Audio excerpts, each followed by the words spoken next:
네, 정치권 소식을 핵심 키워드로 짚어보는 시간입니다. 오늘은 김병민 국민의힘 비상대책위원 그리고 최진봉 성공회대 교수 두 분 나오셨습니다. 어서 오세요. 네, 안녕하세요. 네, 첫 번째 키워드 영상으로 확인해 보겠습니다. 사람 한 분이 북한의 군대에 의해서 그렇게 무참하게 그런 피해를 당한 것인데, 그래서 저기 최고 전원인가 하는 사람이 공식적인 사과까지 한 사람들인데, 방금 기동민 의원님께서 발언하실 때 그 북한의 최고 존엄이 사과를 했다라는 발언하셨습니다. 했죠. 저는 그 발언은 매우 부적절하다고 생각합니다. 최고 존엄이란 단어, 북한 시스템의 상징이고 대한민국 국회에서 김정은 위원장이라는 발언까지는 있을 수 있다 생각합니다만, 북한의 김정은 위원장을 최고 존엄이라고 표현하는 것은 매우 부적절하고 이것은 우리 국민들에게 사과해야 될 일이라고 저는 생각합니다. 북한의 김정은 위원장을 최고 존엄이라고 할 수 있습니까? 아무리 비아냥이라고 해도 부적절한 발언입니다. 북한의 최고 통치자 얼마든지 우리 대한민국 내에서 풍자와 조롱, 야유의 대상이 될 수 있습니다. 근데 그거를 최고존이라는 말 한마디를 썼다고 해서 하지 마라. 그런 편협한 세계관.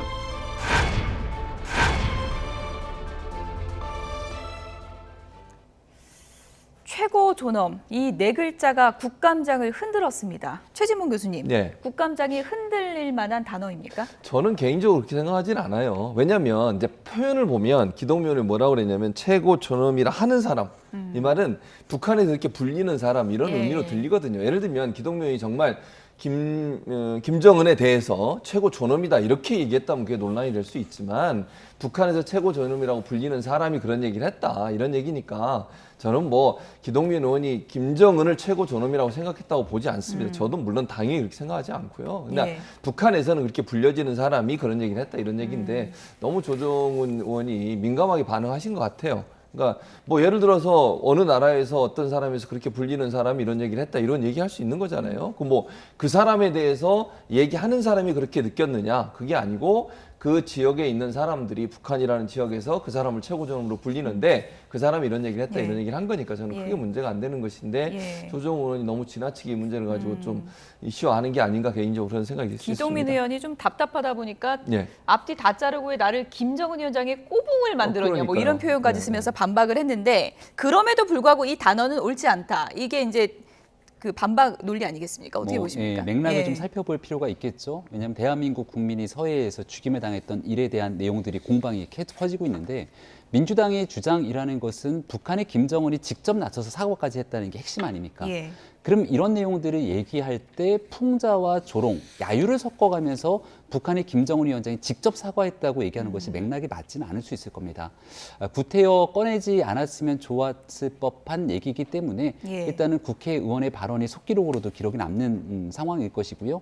맥락상 풍자, 조롱, 야유로 꺼내기에는 조금 부적절한 상황이었기 때문에 저는 조정훈 의원이 할 수 있는 얘기를 했다 생각을 하는데, 예. 그 뒤로 너무 이 공방들이 막 커져나가게 되니까 부적절한 표현이었다라고 인정하면 되는데, 본인이 처음에는 그렇게 인정을 해놓고 그 다음날 보게 되니까 뭔가 정치적으로 여러 셈법들이 복잡했는지 또 입장을 바꿔서 조정훈 의원을 향한 예. 정치적 공세를 펼치더라고요. 시대전환에 이 의원으로 국회에 들어올 수 있었던 건 당시 위성정당 관련된 일이었기 때문에, 아니 우리 아니었으면은 비례대표 국회의원 올 수 있었던 거야? 이런 인식들이 또 조정훈 의원에게 깔려 있는 것은 아닌가 싶은데요. 예. 당시 위성정당을 강하게 반대했던 민주당 입장이기 때문에 어쨌거나 조정훈 의원의 개인적 활동, 발언 이런 데에 대해서 민주당이 좀 과할 정도로 예민하게 반응하는 건 아닌가 싶기도 합니다. 기동민 의원이 이렇게까지 반박을 했습니다. 아니 나는 이런 단어 갖고 꼬투리 잡는 거 보니까 이게 국민의힘 의원도 아니고 깜짝 놀랐다라고 하는데 예. 어떻게 보십니까? 좀 정치적 의도가 깔려 있는 그런 발언이라고 보십니까? 저는 그렇다고 보여져요. 예. 물론 뭐 조정훈 의원이 어떤 정치적 행보를 할지 지금 뭐 단언하기는 좀 이르다는 생각은 듭니다만, 예. 최근에 이제 민주당 관련하고 또 국회에서 여러 가지 활동하는 모습을 보면 민주당에게 조금 각을 세우면서 그런 모습을 보이고 있잖아요. 어제도 저는 그 발언 가지고 그렇게 문제 삼을 문제는 저는 아니라고 개인적으로 생각해요. 해요. 아까도 말씀을 드렸지만. 근데 그거를 꼭 집어서 문제를 삼고 이렇게 이슈화하는 것 자체가 민주당이 뭔가 좀 뭐 서운함이 있는 건지 아니면 각을 세우는 의도를 보이고 있는 것인데 이게 이제 본인의 이렇게 되면 결국 이제 정치권에서는 이분이 어떤 의도를 가지고 이런 얘기를 했을까 이런 얘기가 나올 수밖에 없잖아요. 예. 근데 지금 당장은 뭐라고 얘기할 수 없겠지만 총선을 앞두고서 본인이 어떤 정치적 행보를 할지 또 정치적으로 어떤 결정을 할지 하는 부분과 연계돼서 생각이 나올 수밖에 없고 여러 가지 얘기가 나올 수밖에 없다. 조정훈의 저런 발언이나 저런 행보나 태도가 결국은 이제 총선 과정에서 다른 어떤 선택을 하지 않을까 하는 그런 이제 뭐랄까요, 뭐 추측 이런 부분들이 나올 수 있는 여지는 남아 있다고 보여집니다. 뉴스라이브 출연했었을 때는 민주당 의원하고도 친하고 국민의힘 의원하고도 친하다고 했었는데 예. 앞으로의 행보를 보면 알 수 있겠죠. 그렇죠. 왜냐하면 예. 양쪽이 다 친하단 말은 양쪽을 다 선택할 수 있는 거라고 얘기할 수 있는 거 아니겠습니까? 그래서 예. 앞으로 이제 저분이 하시는 말이나 행동 이런 부분들이 결국은 일반 국민들에게 비춰지는 모습으로서 예측 가능한 그런 모습이 되지 않을까 하는 생각이 예. 듭니다. 저희 법사위 국감 얘기하고 있는데요. 법사위 국감에서 어제 서해 공무원 피격 사건 관련 얘기가 많이 나왔습니다. 서욱 전 장관에 대한 영장 청구가 국감 당일에 이루어져서 이 시점이 참 오묘하다, 이례적이다 이런 해석들이 있습니다. 굳이 뭐 국정감사에 있었던 날짜를 정무적, 정치적으로 짜맞췄을 거라고 생각하지는 않습니다.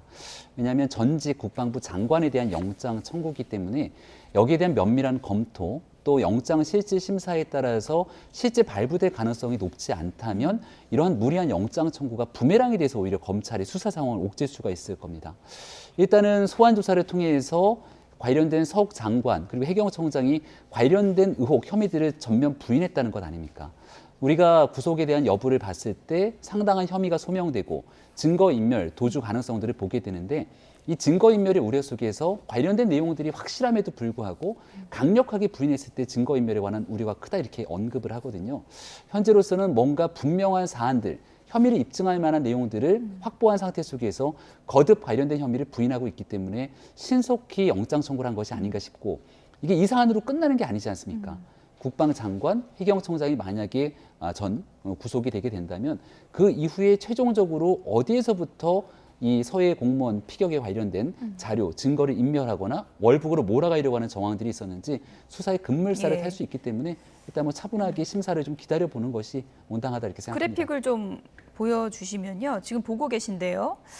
혐의가 일단 감사원 감사 결과가 나온 상황에서 이제 네. 연관지어서 이제 얘기를 할 수밖에 없을 것 같고요. 서욱 전 장관하고 김홍희 전 해경청장 혐의를 좀 정리를 해주실까요? 어떤 일단은 부분이 지금 의혹이 있는 건가요? 직권남용 그리고 허위 공문서 작성의 혐의를 받고 있는 상황인데요.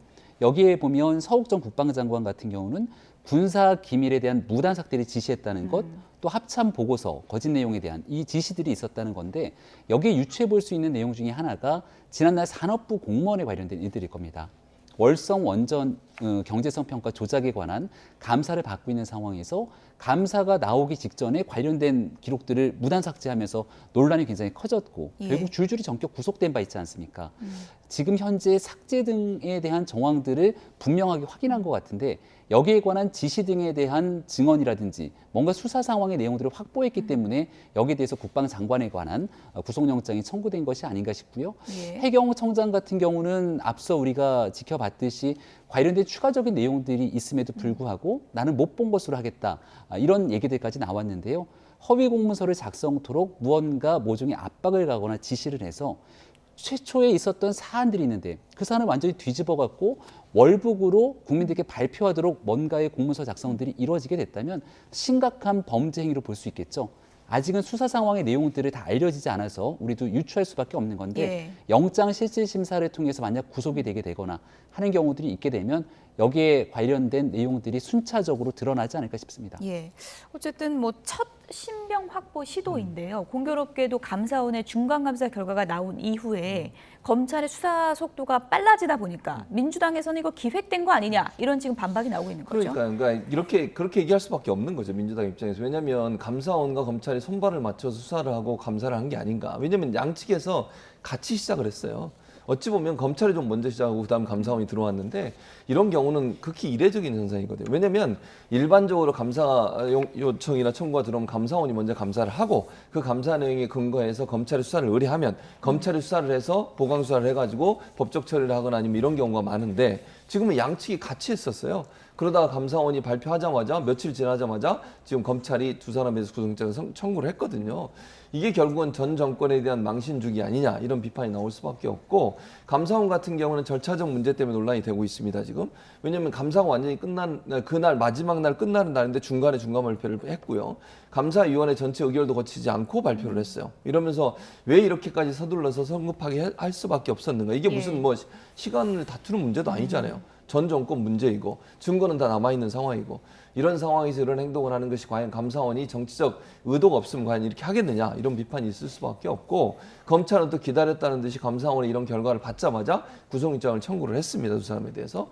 이것도 의도적으로 정치적으로 뭔가 전 정부에 대한 어떤 잘못된 부분이 있다는 걸 부각시키기 위한 정치적 행위가 아니겠나 이런 비판을 민주당이 할 수밖에 없는 거죠. 네, 서해 공무원 피살 사건 지금 검찰이 수사 속도를 높이고 있는데 수사를 지휘하고 있는 서울중앙지검장이 어제 국감에 출석을 했습니다. 얘기 좀 들어보시죠.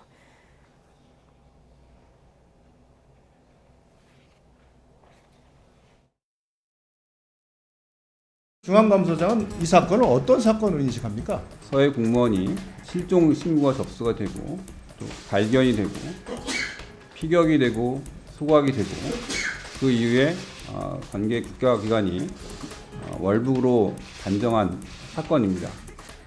거의 동일한 시각대에 국정원에서도 40여 건이 삭제가 됐어요.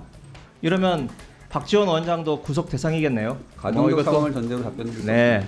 감사원의 보도 자료를 보면 23일이 24일로 되는 과정에서 주된 역할은 안보실이 하는 거고 서욱 장관은 보조적인 역할로 나와 있어요. 이렇게 되면 서훈 원장도 당연히 구속 대상인 걸로 보입니다.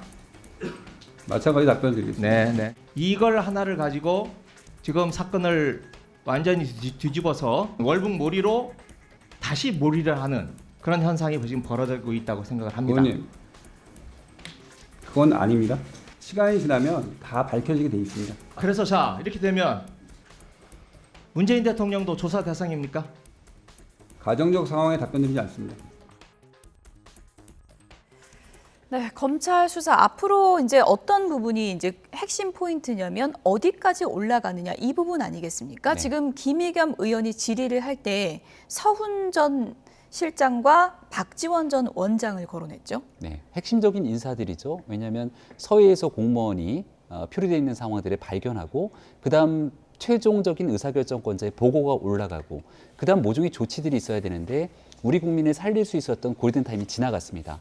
그 과정들을 지켜볼 수밖에 없기 때문에 여기에는 핵심적인 의사결정자인 국정원장 또 그 당시 안보실장 등이 여기에 어디까지 개입되고 관여했는가를 볼 수밖에 없을 것 같고요. 그렇게 죽임을 당하고 난 다음 여론이 국제사회로부터 시신을 소각하고 불태우는 만행을 저질렀기 때문에 총격을 하고 굉장히 국제적으로 커질 수밖에 없었던 상황인데 이걸 아주 굉장히 이례적으로 월북몰이하듯이 여론을 싹 돌리려고 하는 시도들이 있었던 것 같습니다. 그렇게 판단하고 있는 것 같은데 기존에 있었던 객관적인 증거들을 삭제하도록 또 인멸토록 지시했던 사람들이 있다면 이것이 과연 국방장관, 해경청장의 선에서 끝나는 일인가에 대한 의구심이 들겠죠. 결론을 정해놓고 하는 일은 아니겠습니다만 순차적인 조사에 따라서 수사에 따라서 그 결론들을 맺게 되는데 김의겸 의원의 발언처럼 뜬금없이 문재인 전 대통령을 소환합니다. 이거 문재인 전 대통령이 향하는 거지 라고 얘기하게 되는 순간 진실은 언급하지 않고 오히려 수사를 정치행위로 변질시키려는 것 아니냐 이런 오해를 살 수도 있는데요. 아주 간단한 물음에 대해서 그동안 문재인 정부에 몸담았던 사람들이 핵심적인 얘기를 못하고 있기 때문에 그 진실을 밝히기 위해 노력하는 것이 우선돼야 된다 생각합니다. 일단 민주당은 감사원 감사 절차나 내용이 다 왜곡됐다고 지금 반박을 하고 공방을 벌이고 있는 상황이잖아요. 네. 그 서울중앙지검장이 이런 얘기를 했습니다. 시간이 지나면 다 밝혀지게 되어 있다. 앞으로 추가 소환 조사나 검찰의 수사 결과가 나온다면 민주당이 그때는 어떤 입장을 취한다고 보십니까? 그러니까 일단 뭐 그것도 이제 전제로 말씀드리긴 애매한데 지금 말씀하신 것처럼 이제 저는 뭐 개인적으로 보면 소환 조사 더 할 거라고 봐요. 뭐 심지어는 뭐 박지원 원장이나 아니면 서훈 안보실장도 저는 뭐 소환할 수 있다고 봅니다. 검찰이 그런 계획을 갖고 움직이고 있다고 보여지고 또 문재인 전 대통령에 관련해서도 어떤 형식으로 수사를 할 시도를 할 가능성이 있다고 저는 봐요. 왜냐하면 감사원에서 지난번에 서면으로 질의하려다가 못했잖아요. 그 실익이 없어서 그만두겠다고 해서 안 했는데 결국은 이런 시도가 검찰에서도 있을 수 있다. 저는 그렇게 보여지는데 결국 예. 전 정부에 대한 계속 때리기를 해서 현 정부가 갖고 있는 지지율이 낮은 부분을 좀 돌파해 보려는 의도가 있지 않나 하는 생각이 들어요. 저는 예. 이게 별 실익이 있을까 개인적으로 그런 생각이 있고요. 서해 공무원 그 피격 사건 북한이 정말 만행을 저지른 거 분명하고요. 북한은 어떤 형태로든 그건 비판을 피할 수 없고 비난을 피할 수 없다. 그건 뭐 어떻게 그 생명을 그렇게 죽일 수가 있습니까? 그건 뭐 비판받아 마땅한데 저는 이제 이런 생각은 들어요. 지금 여러 가지 얘기들이 나오고 있는데 초창기 이 문제가 나왔을 때 한기호 의원이 그때 국방위 그 야당 간사였어요. 그분이 나와서 얼부로 보인다는 말을까지 직접 하신 분이에요. 그분이 그럼 왜 그런 얘기를 했겠습니까? 국방부나 아니면 해경에서 조사되어 올라온 내용 가지고 이렇게 본 거잖아요. 그러면 책임이 있는 예를 들어서 위에 있는 윗선에 있는 사람들은 결국 어디서부터 보고를 받는 거예요? 밑에서 조사한 내용을 보고받아서 결정을 하는 거예요. 최초의 해경이나 아니면 SI 그 정보를 가지고 최초 이 사건을 조사했던 해경이든 국방부 관계자든 그 사람들이 어떻게 조사했냐를 저는 들여다봐야 한다고 생각해요. 그 내용이 보고가 되고 그 보고하는 내용을 가지고 결정을 하는 거거든요. 예를 들면 국방부 장관이 그럼 직접 이걸 조사했겠습니까? 그러면 거기서 올라온 내용 가지고 그 한기호 의원도 그렇게 말씀을 하신 거고 예. 그 당시 SI 정보를 봤을 때 그런 정황이 있어서 그렇게 판단할 수 있다고 저는 봐요. 그러면 그 최초의 수사가 왜 이렇게 되냐 이걸 얘기해야 되는데 지금 보면 위에 있는 해경청장, 국방부 장관, 안보실장 윗선의 결정권을 갖고 있다고 생각하는 사람들한테 전부 다 지금 문제 타겟을 삼고 있는 거거든요. 그거 자체가 사실은 원래 이 문제의 근본적인 문제 해결이 아니라 어떤 전 정권에 대한 창피주기, 망신주기 또는 문제가 있다는 식의 프레임을 만들려는 의도가 있지 않나 이렇게 볼 수 있다는 거죠. 지금 문재인 정권의 핵심 안보 라인들에 대한 이제 검찰 수사가 이루어지고 있는 거고요. 오늘 이제 저희가 뉴스 첫머리에 속보로 전해드렸는데 노영민 전 대통령 비서실장 이거는 이제 강제 북송 사건 관련인데요. 노영민 전 비서실장까지 소환해서 조사를 하고 있는 상황인데요. 이렇게 되면 검찰 수사가 문재인 전 대통령까지 향하게 될까? 뭐 이런 다양한 전망이 나오고 있거든요. 어떻게 보세요? 아마 성역 없는 수사로 좀 이루어지고 있다는 생각이 듭니다. 무슨 정치적인 문제를 고려한다면 흔히 말하는 것처럼 이재명 대표의 사법 리스크에 집중해서 이재명 대표만 곤혹스럽게 만들고 이런 방식의 수사가 진행되는 것 아니냐라는 정치적 추정을 하는 사람들도 있습니다. 근데 그런 내용들과 관계없이 관련된 혐의들이 드러났다면 다른 정무적인 판단과 고려 없이 누구나 성역 없는 수사를 이루어져야 된다는 판단을 하고 있는 것 같고요. 다만 이제 수사에 대한 중요성의 정도가 나타날 텐데 앞서 서해 공무원 피격 같은 경우는 우리 국민의 목숨이 무참히 살해된 사건이고 또 유족이 그 이후에 월북 오명을 썼던 심각한 피해가 있기 때문에 진실을 밝혀야 된다는 여론이 있고요. 또 이 강제 북송 사건 같은 경우는 대한민국 내 여론뿐만이 아니라 국제 인권 단체 속에서도 심각한 인권 침해 우려가 있는 것 아니냐. 이들이 북송되고 난 다음 그들의 생사가 어떻게 됐는가를 국제사회가 묻고 있는 일이기도 합니다. 이거 이제 위법의 상황들이 있었다면 당연히 또 소환조사에서 물을 수 있는 과정이 있기 때문에 이거를 정치적인 행위로 치부하기 이전에 이 일에 법적으로 가자가 없다면 당당하게 얘기를 하면 될 것이고요. 있는 그대로의 조사를 통해서 진실을 밝히면 될 일이라고 생각합니다. 청와대 핵심 참모의 첫 소환이다 보니까 이 소환 자체에도 굉장히 여러 의미가 부여된 것 같습니다. 그렇죠. 아무래도 이제 비서실장이라고 하면 대통령으로 가기 위한 하나의 징검다리 역할을 하는 게 아니냐 이런 이제 생각이 들 수밖에 없는 거죠, 사실은. 그러니까 물론 이제 비서실장이 어떤 역할을 했는지 뭐 그 부분인데 이것도 뭐 저는 마찬가지 개념이에요. 아까도 말씀을 드렸지만 기본적으로 북송 문제도 이 사람들이 예를 들면 16명이 되는 사람들을 살해하고 우리나라에 넘어오면서 정말 우리나라에 정말 귀순할 목적으로 온 것인지 아니면 살해범이 처벌받기를 두려워해서 우리나라에 그냥 귀순 의사를 밝힌 것인지 이거는 신문적으로 할 수밖에 없는 거예요. 처음에 넘어왔을 때 국정원이나 아니면 국방부나 관련된 사람들이 합동신문조라 그러거든요. 다 해요, 누구든. 귀순해서 넘어오신 분들 다 신문합니다. 이분이 정말 진짜 귀순 의사가 있는지 없는지. 그리고 판단해서 이분을 받아들일지 아니면 다시 돌려보낼지 결정하는 거거든요. 그 부분에서 결정한 사항을 가지고 위에서는 결정을 하는 거예요. 그래서 이걸 자꾸 위쪽을 향해서 공격을 하고 위쪽을 향해 수사를 하는 것이 저는 좀 이해가 안 되는 상황이다 이렇게 생각을 합니다. 예.